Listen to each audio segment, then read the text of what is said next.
Hürmetli vatandaş, endikilik siyana başlayla devamı. Yok arkalık siyanın. Bugün Çislak 2019. 4. ayının 16. günü. Heptiki seyşembe. Hem devamı diyen de neymiş? Bu mavzu bunda koyulgan mavzu. Dün şapım neymiş ki Şincan'ı közden geçirip Tibet'le közden geçirmedi. Mavzulu haber 2019 yıl 3. ayının 26. günü Dovitor bitidi ilan kılındı. Şu gün git saklap gelgen idim. Bugün bu yerde münasebetli halda vatandaşlarla tanıştırıp ötürmüş. Haber bundak başlangan idi. Şincan ve Şizang Cungo'nun iki cahidiki geçirenler stratejik ornu muyum yer aslı baylığı mol optimum rayladı. Bu rayla Pütköl Cungo korulukının 3'ten bir kısmını teşkil kıldı. Bu müstemlik rayla Cungo koşu verilgan 3'ten bir koruluk zeminini teşkil kıldı. 49. yıldan başlayıp Şincan ve Şizang Cungo'nun kıyım bir meselesi aylandı. Millet, din, kişilik hukuk, devletin birliği ve halkaralık arka görünüş, amilleri birbirine çermişip ketken.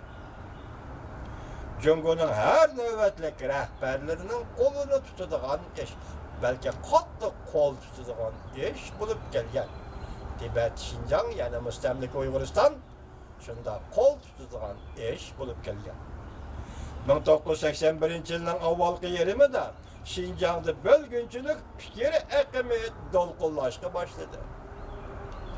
1981 yılının avvalki yerimi de Şincan'da yani müstemlik Uygur'istan'da bölgünçülük fikri ekimi dolkullaşka başladı. Bazı bölgünçüler devlet bir xatarlık ziyan salıdığın vakalarını peyda kıldı, sadır kılışka ve peyda kılışka başladı. Şu yıla 6. ayda Şincan'da tönce katım siyaset yürgüzgen.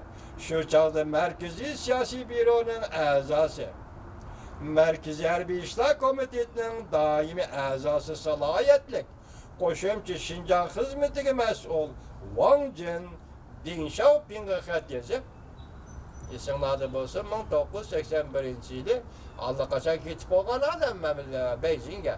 Şu vakti Deng Xiaoping'e xat yazıp, nime dedi? Medeniyet inkılabı devrinde emelden kaldırılgan işlep çıkarış, kuruluş bentiveninin kuruluş aparatını eslige keltirişli talep kıldı. Deng Xiaoping Şincan'a berip karab bakmakçı, bunun kiyen karar kılmakçı oldu. Şu yılı 8. ayda Deng Xiaoping, Wang Rinchong ve Wang Jin'nin emrahlığı da Şincan'da müstemlike, gobernatörü, hükmürallığı dike müstemlike Uyguristan'da devlet reisi Deng Xiaoping 10 gün ziyareti bu. Şincan'da Deng Xiaoping bir neçe cümle katlık söz kıldı. Bu sözlere dikkat kılın vatandaş ya. Ben başta ettim ki Huyaban'ın ultimatlık siyasi dedim bu. Dikkatinizi şunun aldırıp iade gelip endi bu vakta 81. yıl. 80. yılı Huyaban ultimatlık siyasetini ortaya koydu. 81. yılı 8. ayda Deng Xiaoping ne mi dedi? Dikkat kılın vatandaş. O mındak dedi. Şincan'da en negizlik mesele Cumhuriyet kuruş mu? Ya ki Abdunum Ray'ın kuruş mu? Diyen meseledir. Cumhur'un devlet başları kandak kılgalı diken ki onu bölgünçiler de batıp aldık ama ki reple. Diken Deng Xiaoping ne mi dedi bu takdirde?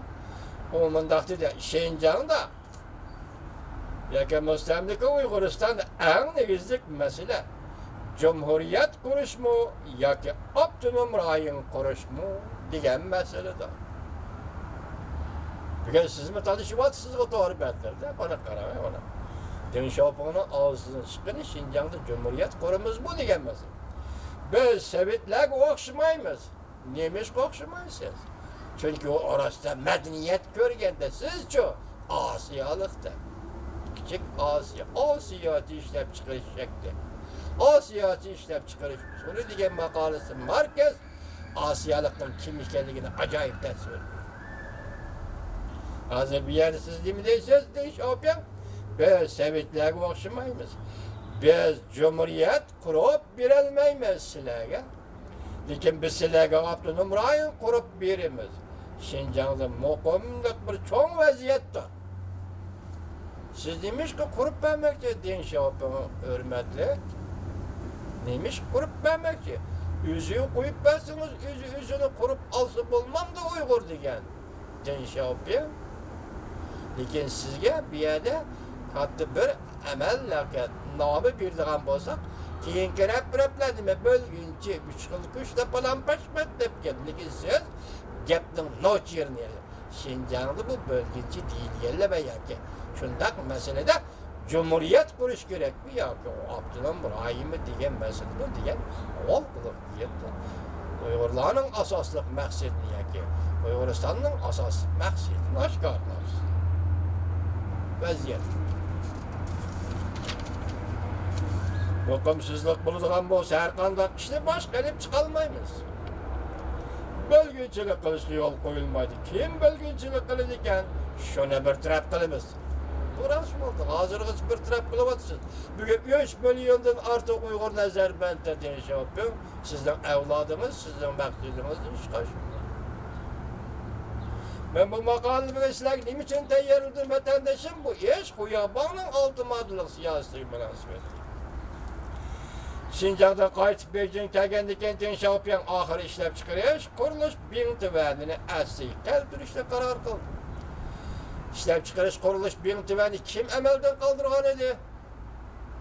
Rahmetlik Uygur'un dahi Seyfet'in azizi emelden kaldırgan idi. Hazır sözdeyimiz. Şinjan'da seliştiriganı deyin şapiyan Şinjan'a tek hemen çoğun münasebetlik idi. Mesela 1949 yılı Cumhuriyet Partiyası hakimiyet kurdu. Kurulgan deyken deyin şapiyan Liubochin'la bilen birlikte armiyaga kumandanlık kılıp Cumhuriyet'in G'arbi Janubu'da Şinjan'a giriş ve Şinjan'ı baş kuruş kontrol kılış vazifesini ödege aldı. Seçmenliğin Janubu, G'arbi Janubu.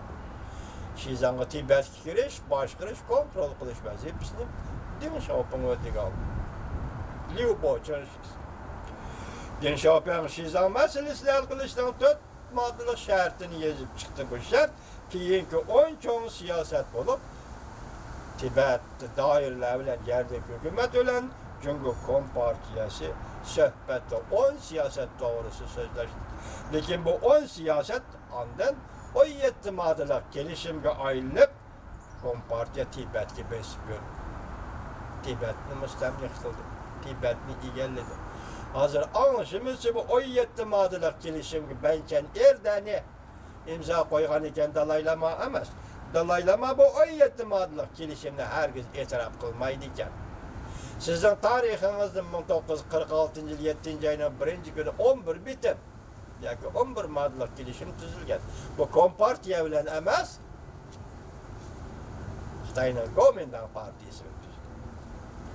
1980 yıl 10. ayda Fransa'nın prezidenti Giscard d'Estaing Cumhuriyet'ini ziyaret kıldı. Şu çağdaki Taşkı İşler Ministeri Huang Hua d'Estaing'a hemrah bulup Şinjan'ı Tibet'ni ziyaret kıldı. Lhasa deniz yüzde 3600 metre igizlikte joylashgan shahar. Havo shalom. Temperatur farqimiz 20% Beijing bilan Lhasa'nın temperatur farqimiz 20%. Yani 20 gradus emas. Gradus farqimiz turadi. Hua aslimisiga mundaq yozdi. Aeroplandan tushib uzun o'tmay beşim egirlishib, putum yengillashib ketdi. Shu vaqt Tashqi ishlar ministri Cumhuriyet Huang Hua. Aeroplan stansiyasida Lhasa 2 saat mashinada o'ltirishga to'g'ri keladi. Mashina qo'yilgan tek yega yoki yostiqqa o'xshaydigan bir xaltada kislorod bor edi. Biz uni sumirib nafaslandik Lhasaga borgacha. Demek Destan efendim Fransa'nın prezidenti olmuş dakikan olsun. Deng Xiaoping Huan'ın Tibet'e berişiden hoş bolgan. Sebeplik Tibet'e baralmağanlığı Deng Xiaoping'in nime işken deyseniz, hava aşağıdan. İnkaz, havadır qaytığa inkaz. Şuna baralmağan emiş, baralmağan emiş. O vaxt Deng Xiaoping 77 yaşlı kürgen emiş. Eğer gep bir edemez, mesela ciddilik Tibet'e qaraganda, Şinjan Uyghur Abdunum rayında, atalmış Şinjan'da, Abdunum rayında, yaki müstemlik Uyguristan'daki vaziyetle Tibet'te sen işte oğanda, Deng Xiaoping Şinjan'ı tallavağanı, Uyguristan'da tallavağanı. Ciddilik doktorunacım. Nimi dedi? Bölgünçüler bir yer herkes bozgu dedi. Ulan Cumhuriyet kurmakçı bol dedi. Şuna hemen Şinjan'a barmen de bak. Tibet'e bar almak aldı. O alaydı sebep ya ki temperatürü meselesi oldu. Bu mu boptu? Demek bu haberin teyarlap biz nimi giriştik? Deng Xiaoping dedi ki 81. yılı 6. ayda Şinjan'ı gözden geçirgen de Uygurustan, müstemlik Uyguristan'ı gözden geçirgen nimi dedi? Bir yerdeki Şinjan'ın en mühim mesele Cumhuriyet kuruşmuyor ki Abdülhamir Ayın konuşmuyor.